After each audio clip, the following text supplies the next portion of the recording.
Hey, this is Matt from InvestiQuant. Today is Friday, February 4, 2022. The markets are trading up at the highs of the session today on this non-farm payrolls report day. So we opened quite a bit lower this morning. We kind of saw some two-way action early on in the session. And then since about the European close, the buyers stepped in fairly aggressively, and we are now trading at the highs of the session. You can see this is the S&P chart here.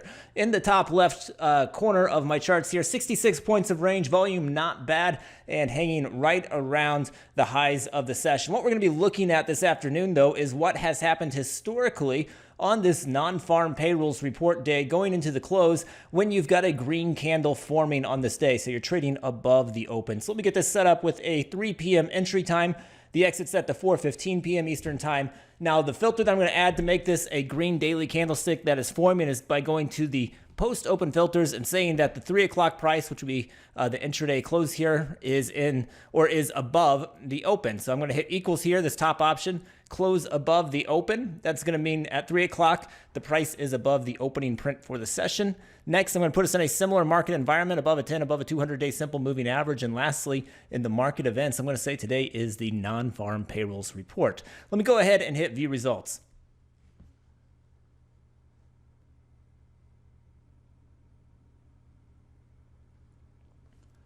All right, here we go. These are the results based upon entering the market long at 3 p.m. Eastern time, exiting at 4:15 p.m. Eastern time. When it is the non-farm payrolls report day, you are in a bull market environment and you are trading above the open at 3 o'clock. Historically, we've got 68 samples here in the S&P, 60 in the NASDAQ, 66 in the Dow, 50 in the Russell.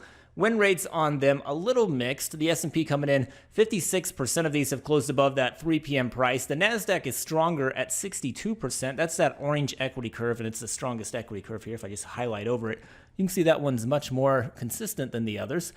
And then we've got the Dow coming in 47%, Russell 52%, both of those pretty neutral numbers. If we look at the average moves, the S&P, the average win's just a little bit larger than the average loss.